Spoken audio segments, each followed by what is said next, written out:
Today we are reloading some 223 on the Lee Classic Turret Press, and that's coming up next year on Jesse B Outdoors Reloading.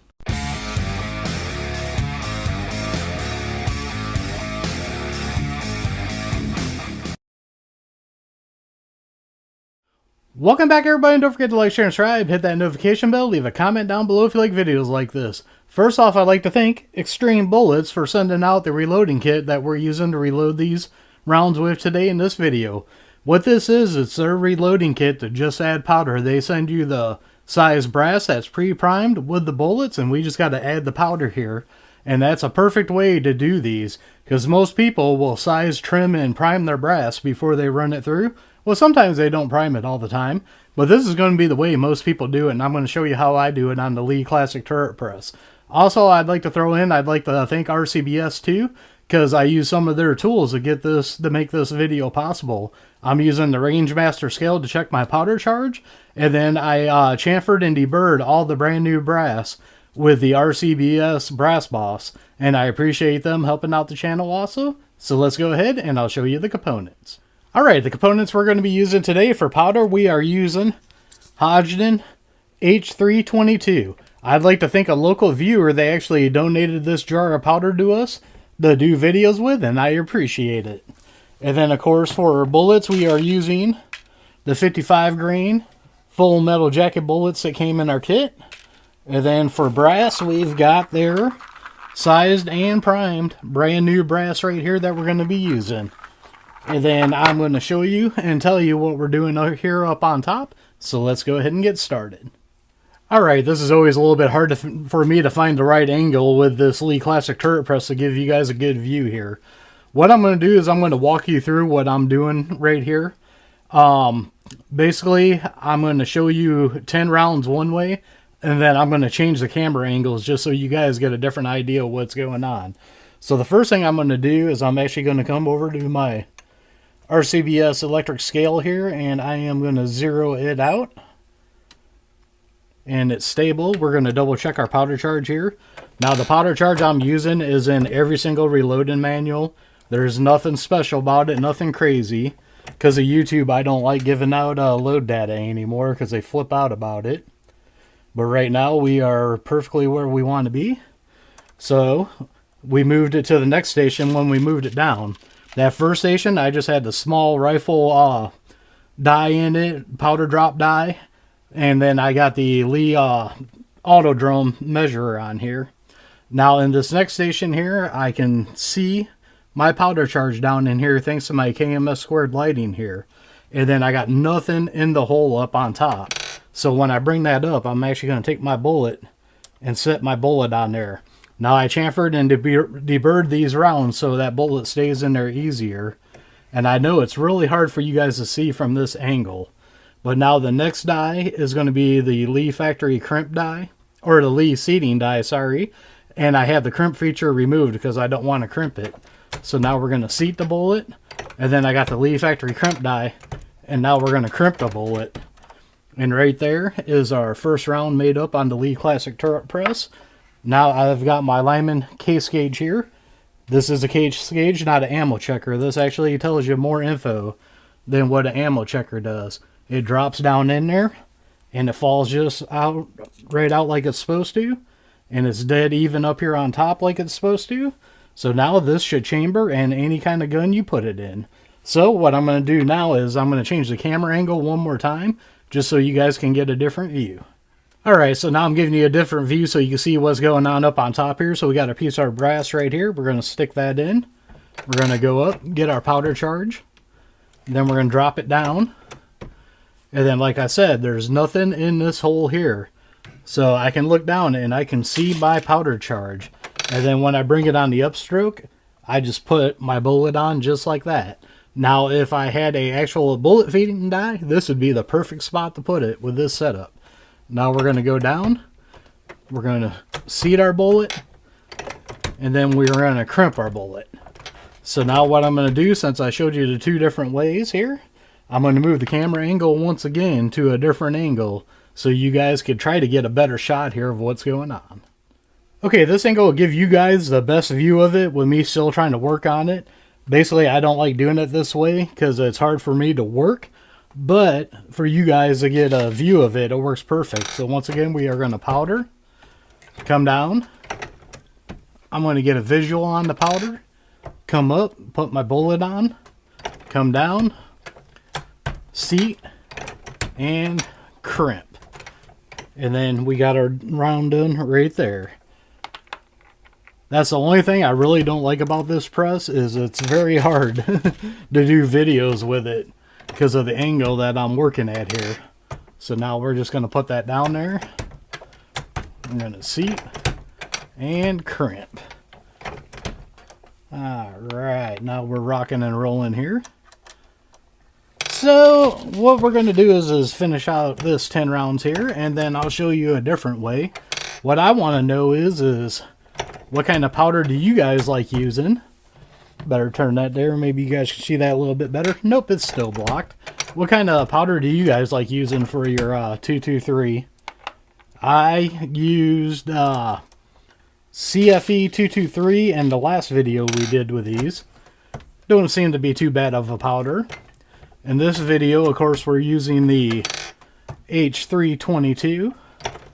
And then what we're going to do in the next 223 video, we're going to get the Dylan 550C out, and I'm going to use H335, which I have 3 jars of. So leave a comment down below, and what's your favorite powder to use with 223? I'm just getting into 223. I don't reload it that much, but since Xtreme Bullets sent all this stuff out to me to test out, I'm like, hey, I already had these powders saved up for a rainy day and never got around to it because brass prep's a pain in the butt for rifle. And this helps me out greatly, so I was like, now is the time to use those powders. And all my powders I bought back when they were still like $25 a jar. So that tells you how long I've had them. But I'd like to know that down below. But we are on our 9th round already. So what we are going to do after this round, I'm going to do a powder check again. Just because I am not used to this powder. And I want to make sure it stays where it's at. So I'm going to come over here once again to my RCBS scale here. Zero it out. And it says stable. We'll get our powder charge once again. Get our powder drop here. And it is dead on again. And then we're going to double check our powder charge even though we just weighed it. Put our bullet on there. And then we're going to seat and crimp. Alright, so I showed you guys how to do it that way. Now another way to do this is we could put our piece of brass in. And we're going to get our powder, drop it down, check our powder charge. And then once we see our powder charge is in there, we could put our bullet on. And then do it like that also. Make sure you get your bullets on a little bit straighter. I'm reaching around the camera and it's kind of hard for me to do that. I'm actually like leaning over the camera to try to check my powder charge. Like I said, this press is kind of hard for me to film with at a decent angle with everything, the way I got everything set up here. But this is just another way to do it. It's just whatever way you prefer. Like I said, the way I got this set up here, if I had a bullet feeder, did I crimp that one? I don't remember. Let's go ahead. If I had a bullet feeder, that would have been the best one to put in that empty hole.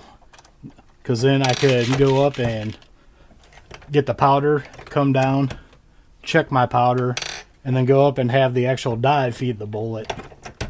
That would make it so much nicer. And because Dylan 550C is a 4-hole setup too, you could set it up the same way on there. But one thing I like about using the brass like this is, you guys know I absolutely hate priming system on Lee presses. I don't care what press it is. I think their priming systems suck on all of them. So even if these weren't pre-primed, if I was reloading these, I would have primed off press on my RCBS bench primer. And then I would have had everything ready to roll. So no matter what, I would be doing this setup. Because like I said, I would have already sized and trimmed my brass had that all ready to go, I probably would have sized my brass on my RCBS Rock Chucker Supreme. And then I would have swapped this press out, which is why I really like this Inline Fabrications quick mount. Swap it out, put this on there and be ready to go. Or put my Dillon 550C on it and be ready to go. That would make it real nice. Oop, I forgot. I was gonna do it the other way. Oh well, you guys get the point. I got to the point where I'm used to doing it up on top, not down on the bottom with putting the bullet in. But you can see we're rocking and rolling. Is this the quickest way to do it with this press? No. A progressive would be quicker.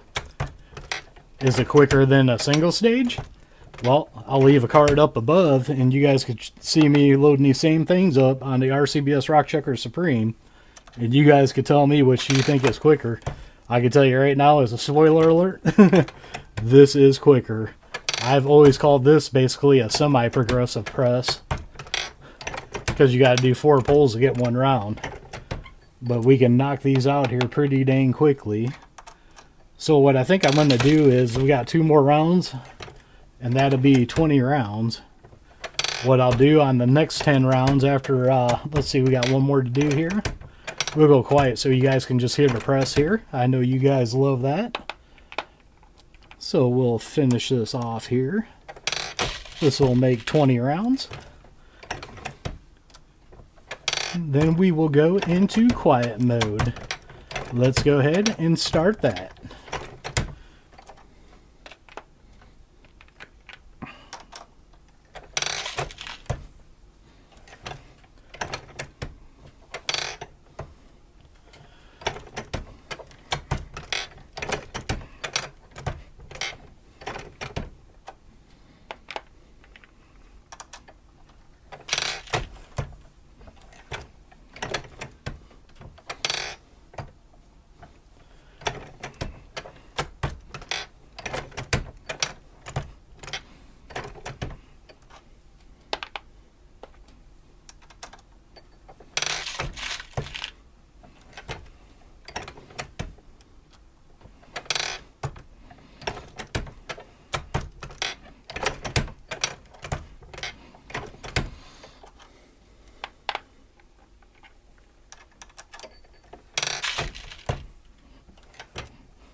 Ooh, crunch.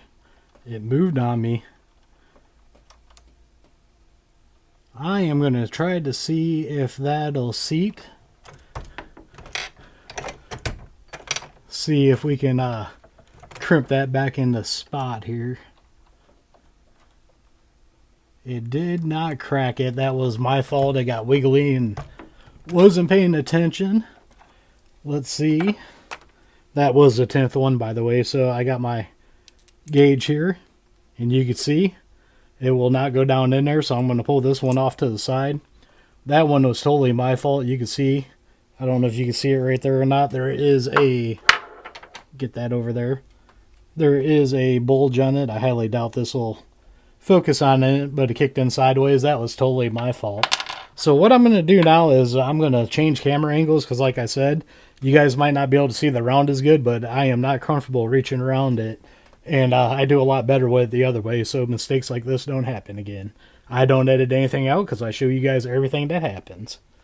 Alright, we still got 20 more rounds to do. I know this one you're going to get my hand swinging in front of it, but hey, is what it is. Like I said, it's not comfortable for me to do it the other way.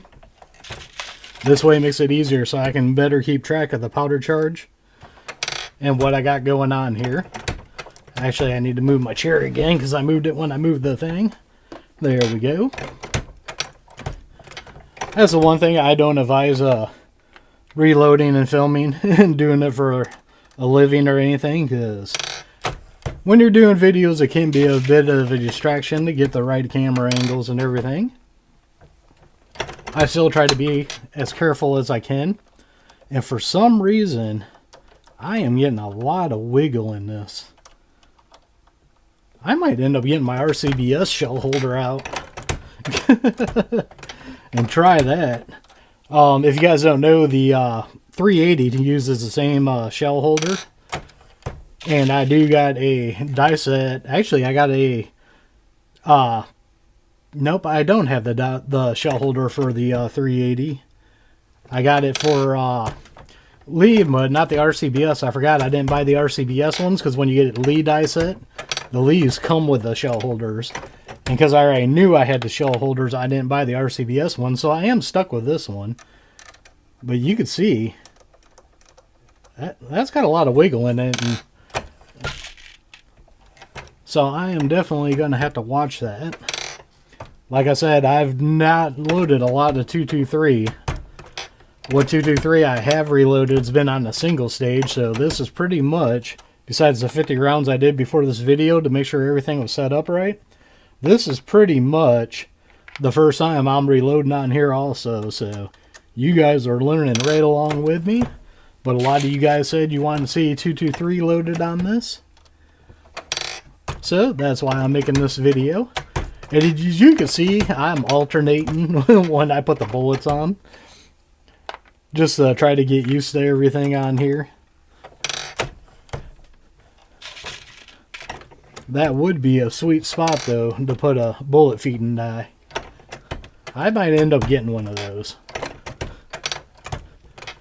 I might have to look into seeing if RCBS has one, because on this and on my Dillon 550C, that would be really nice to have it just drop the bullet on, and then I can just basically keep cranking with this arm and only using my other arm to pull them out, the bullet out when it's done, and to put it in. Yeah, that would be a sweet setup here. So, these are 55 grain bullets. What weight bullets do you guys like using? I know some people like using lighter ones. Some people like using heavier ones. 55 grain is probably the most used, because you can, drop the bullet there. Most used because if you go to the store and buy 223, most of them are 55 grain. But I know when people get into hunting and long range shooting, they all want different rounds. Some people use lighter rounds. Some people use heavier rounds. And twist rate of your barrel is going to affect that too. So leave a comment down below what ones you like using and what you do with them. Now I do have some different hollow points that we could try out also. I got some, of course, XTPs, because everywhere around me sells Hornady XTPs. And then I have some, I think, Nosler varmint tip bullets. So I got a little bit of a variety also. I think I also got some 62 grain arms core. I think I got those too. So we will just have to see here and load different stuff up. Now, the varmint rounds, I do have coyotes by me. I do have groundhogs that we shoot. So if I do like the varmint bullets, I know I got 2 different varmint bullets and I got 200 rounds of each. So on those, I probably would do a ladder test. Usually I just shoot them in my ARs. I might get a 223 bolt gun. I used to have one. I had a Savage, but it was before they had the Accu-Trigger, and the trigger really sucked on it. So I can't remember if I sold it or if I traded it, but I got rid of it. And I haven't got one back since then. And I really want a 223 bolt action. Actually, right now I have a Riton scope and a Redwin scope I got to do reviews on. So my next gun might be a 223 bolt gun. So leave a comment down below. What's your guys' favorite bolt gun? And tell me why. I want something with a decent trigger in it. I don't want nothing too expensive. So my thinking would be a Savage Axis. What is it? 2's the latest version of it. That would be one of my go-tos since my old one was a Savage. But also, I think they got the Gen 2 Ruger Ranch rifles, or regular bolt action, whatever you want to call them. Those don't look too bad either. But yeah, definitely leave a comment down below and let me know what kind of bolt guns you like. It don't necessarily have to be 223, but it does need to be around the 500 bean mark, so keep that in mind. Because more than likely, I'm going to have to get rid of something to be able to get one. But we are cranking these 50 out here pretty quickly. We are already down to the last 3 rounds here.